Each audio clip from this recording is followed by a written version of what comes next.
So now that we've completed the pathway of digestion, what we're going to be focusing on now is the specific digestion of very specific nutrients.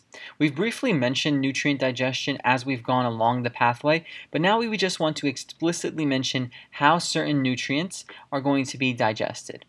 So we'll entitle this first flowchart Nutrient Digestion 1.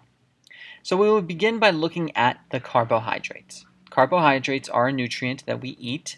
And so what we're going to do is look at how they are digested specifically throughout the pathway that we've just highlighted.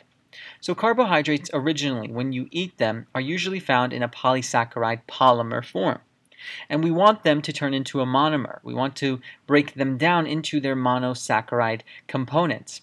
Therefore, this monosaccharide component will be the structure that will be involved in cell uptake. The cells prefer monosaccharides. The cell, think about it like this, prefers glucose as opposed to a large glycogen molecule. Can't really take that in. So we need to get glycogen or starch into a glucose form.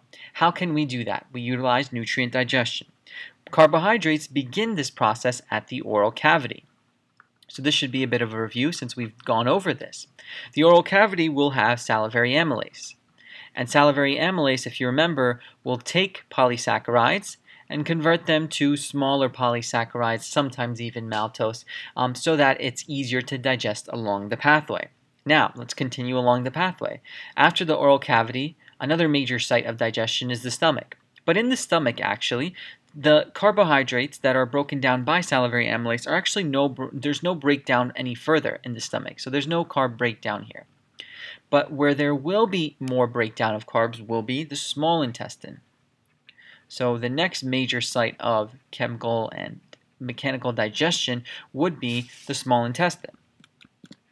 So let's take a look at what happens to whatever the salivary amylase has just done to the carbohydrates that was consumed. So at the small intestine, there will be a structure that will be known as pancreatic amylase. So pancreatic amylase is a structure, it's a component, it's a fluid-like material that will be secreted by the pancreas to the small intestine. And here, pancreatic amylase, when it enters, let's say, the duodenum, the major site of chemical digestion, it's going to promote the breakdown of carbs even further. So carbs will be broken down, even more so, to disaccharides. So now we're getting very, very close to the final monosaccharide component because previously they were just smaller polysaccharides and now we have them broken down into disaccharides, and then finally after a little bit more chemical digestion, those disaccharides are going to further break down to, of course, monosaccharides. Disaccharides, specifically this will be through an enzyme, I should say, called disaccharidases. Okay, so let's write down the enzyme in its entirety.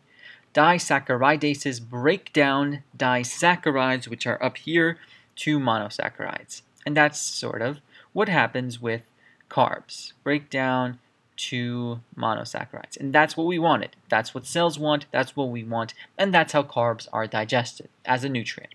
So that's our carb story. Let's take a look at another nutrient that's commonly consumed by us as heterotrophs, and that is protein. Protein is another macromolecule that originally presents itself when we consume it in a polypeptide form. So proteins are polypeptides, but the sort of stipulation here is that cells are going to only they're only going to take in amino acids. So we have a problem again, just like we did here, where we're consuming polysaccharides, but we need to make them into monosaccharides, and that's what we did in this nutrient digestion pathway. Proteins are much the same way. We consume polypeptides, but we need to break them down into amino acids. How can we do this? Let's first begin at the major site of digestion, one of the major sites, the oral cavity. Anything with proteins here? No. There's no protein digestion here, so we'll just write none.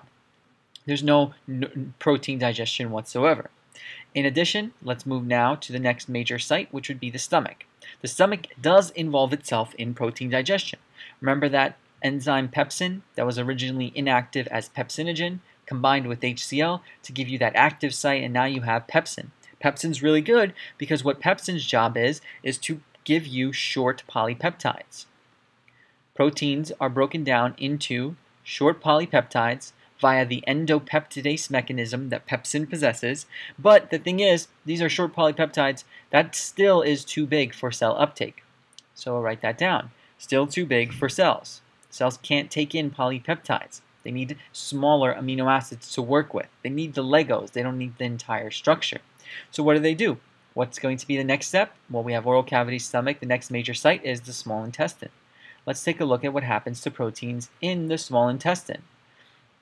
So what we have from the pancreas, which is a major accessory structure, we had pancreatic amylase come to the small intestine for some carb further breakdown.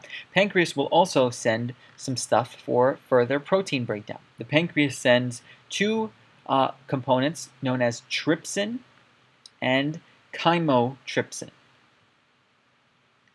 Trypsin and chymotrypsin are going to both function very similarly in that they both are going to cleave specific bonds. So we'll write that down. They cleave specific bonds by specific amino acids. What do I mean by this?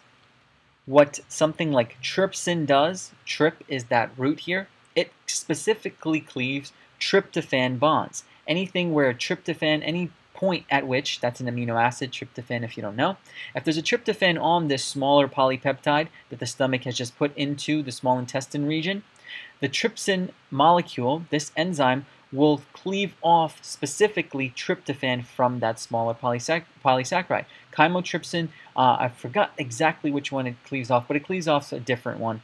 And so you have specific amino acids being cleaved off. But the thing is, you're only getting two amino acids, tryptophan and whatever chymotrypsin cleaves off. That's not enough. You need to break down many other amino acids. There's 20 amino acids. So how do you break down the other amino acids if you don't use trypsin or chymotrypsin? Well, what you can also use are small intestine enzymes. The small intestine itself will produce the following. It produces enzymes known as dipeptidases. These are going to be enzymes that hydrolyze peptides. They hydrolyzes peptides, and it's going to give you eventually individual amino acids if you give it enough time. The small intestine also produces things known as carboxy peptidases. Carboxy peptidases. And these are going to be also structures, enzymes that give you individual amino acids. But what they do is they cleave individual amino acids by starting at the carboxyl end. Okay? They start at the carboxy end of the long polypeptide chain. So a polypeptide chain will start with a carboxy end and will end with what is known as an amino end. This will be many amino acids all throughout. This carboxy peptidase will start cleaving amino acids one by one, and it starts right here at the C end, the C terminus of the polypeptide chain. So it starts at the carboxy end, and it eventually will give you, and it will cleave off single amino acids from this part of the polypeptide chain. And then also there will be something that starts at the amine end, at the N terminus, and this will be amino peptidases. Amino peptidases. These, of course, will start at the N terminus. They start at the amino end, as it's also referred to, and they too will cleave off single amino acids. Again, why are we cleaving off single amino acids? Why don't we just take in this polypeptide that we just ingested? Well, that's because the cells uptake amino acids only. Single amino acids, that's what they work with. That's what we're going to do. That's what the small intestine primarily does.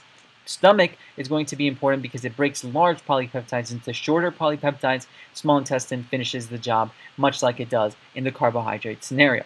In the next figure, or in the next flowchart, we'll continue our look at nutrient digestion. As we go through nutrient digestion, take a look at figure 41.12. It summarizes all of the nutrient digestion that we'll go over. We have two more things to digest, and those are nucleic acids and lipids.